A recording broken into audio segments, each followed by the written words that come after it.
नमस्कार। गेहूं की फसल अधिकतर जगह पर बालियां बाहर निकाल चुकी है। अब बालियां बाहर निकालने के बाद इसके अंदर जो अगले लगभग 20 दिन होंगे बहुत ज़्यादा क्रूशियल होंगे, बहुत ज़्यादा इंपॉर्टेंट होंगे।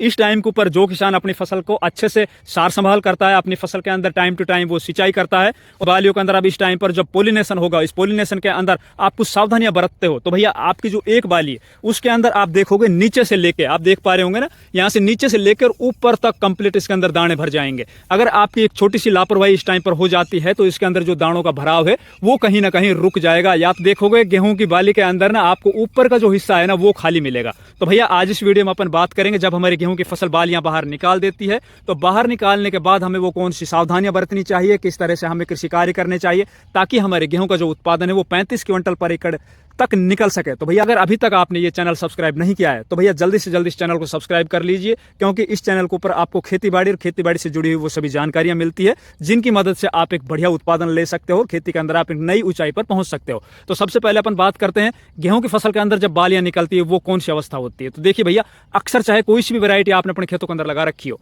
लगभग 85 दिन से और 95 दिन के बीच में सभी वैरायटियों के अंदर जो बालियां हैं वो बाहर आने लग जाती है।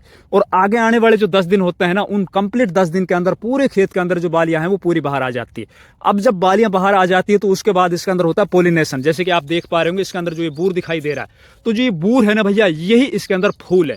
और कोई भी फूल है ना उसके अंदर नर और मादा का जब मिलन होता है तो वो होती है परागण, पोलिनेशन कहलाया जाता है। वो इंग्लिश के अंदर, हिंदी में उसको परागण बोलते हैं।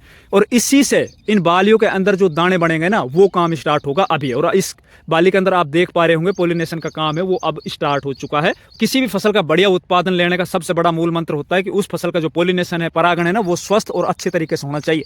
जितना स्वस्थ पोलिनेशन होगा उतनी आपके आगे चलकर इन बालियों के अंदर जो दाने हैं ना वो ऊपर से और नीचे तक भर पाएंगे। साथ ही इन दानों को जो लंबाई है, इनका जो वजन है वो भी आपको ज्यादा बड़ा मिलेगा और उनका जो वजन है ना वो भी ज्यादा मिलेगा। इस टाइम के ऊपर अपन को कौन कौन सी सावधानियां बरतनी है। तो पहली सावधानी, इस टाइम के ऊपर अगर आपकी फसल को लड़ना पड़ गया बीमारियों से। दूसरा, अगर आपकी फसल को इस टाइम पर लड़ना पड़ गया कम नमी से, मतलब स्ट्रेस से, जो मौसम के अंदर स्ट्रेस होता है, जैसे कि ज्यादा गर्मियां पड़ जाती है मौसम में, अभी देख पा रहे होंगे आप जैसे बादल आ चुके हैं, तो इससे कहीं ना कहीं हमारी फसल है स्ट्रेस के अंदर आ जाती है। तो उससे जो पोलिनेशन है ना वो कहीं ना कहीं गड़बड़ा जाता है। और पोलिनेशन अगर गड़बड़ा गया तो आपका निश्चित तौर पर उत्पादन बढ़ने की तुलना में घट जाएगा। तो इसमें आपको क्या करना है भैया, एक तो अपने खेत के अंदर लगातार पर्याप्त मात्रा में सिंचाई करके रखनी है। सिंचाई आपको जब करनी है जब देख लीजिए कि यार मौसम अब बिल्कुल खुल चुका है, हमें ऐसा नहीं लगता कि आगे आने वाले लगभग 12 से 24 घंटों के अंदर कहीं जो ये मौसम है ना वो बिगड़ने वाला है या फिर तूफान आने वाला है, बारिश आने वाली है, उस अवस्था के अंदर आपको सिंचाई कर देनी है। दूसरे दिन के अंदर अक्सर इन दिनों के अंदर हवाएं चल रही होती है, तो भैया हवाओं को अवॉइड करना है आपको। हो सके तो आप रात के समय में सिंचाई कीजिए। अगर आपने हवा के अंदर सिंचाई कर दी या फिर आपने सिंचाई की उसके बाद मौसम खराब हो गया, तूफान आ गया, तो उससे आपकी फसल आड़ी पड़ जाएगी, उससे आपकी फसल के अंदर उत्पादन बढ़ने की तुलना में घट जाएगा।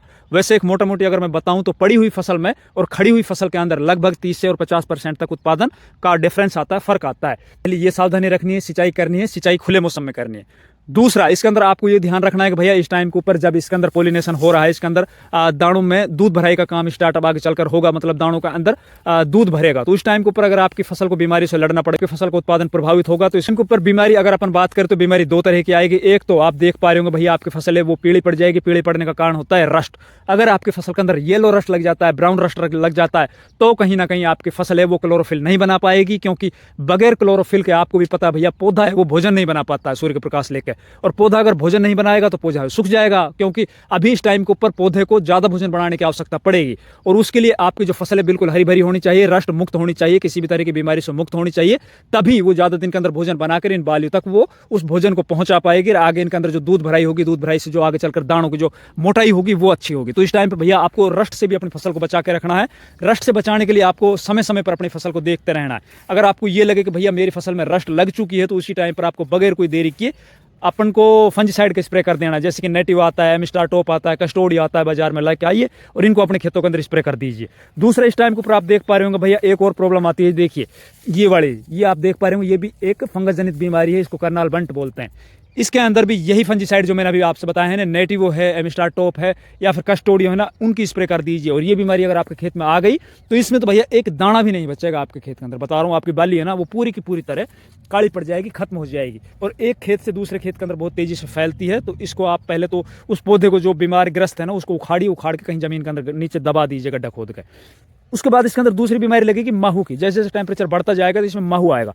तो माहू की रोकथाम के लिए ना जो आप स्प्रे करने जा रहे हो फंजीसाइड की, इसी के अंदर आप थायोमेथोक्सम मिला लीजिए, या फिर आप प्रोफेनोफोस साइपरमेथ्रिन भी ले सकते हो, या कोई भी आप इमिडाक्लोप्रिड ले सकते हो। इस तरह का कोई भी इंसेक्टिसाइड लेकर अपने खेत के अंदर स्प्रे कर दीजिए।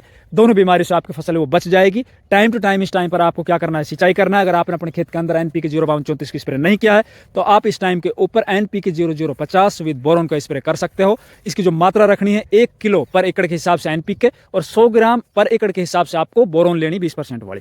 इनको लेके स्प्रे कर दीजिए, ये सभी काम कर लीजिए भैया। निश्चित तौर पर आपकी एक बाली के अंदर ज़्यादा से ज़्यादा दाने भरेंगे, दानों के अंदर वजन ज़्यादा होगा, दानों की जो लंबाई है वो ज़्यादा लंबी होगी और साथ ही दाने वो चमकीले होंगे। नमस्कार, धन्यवाद।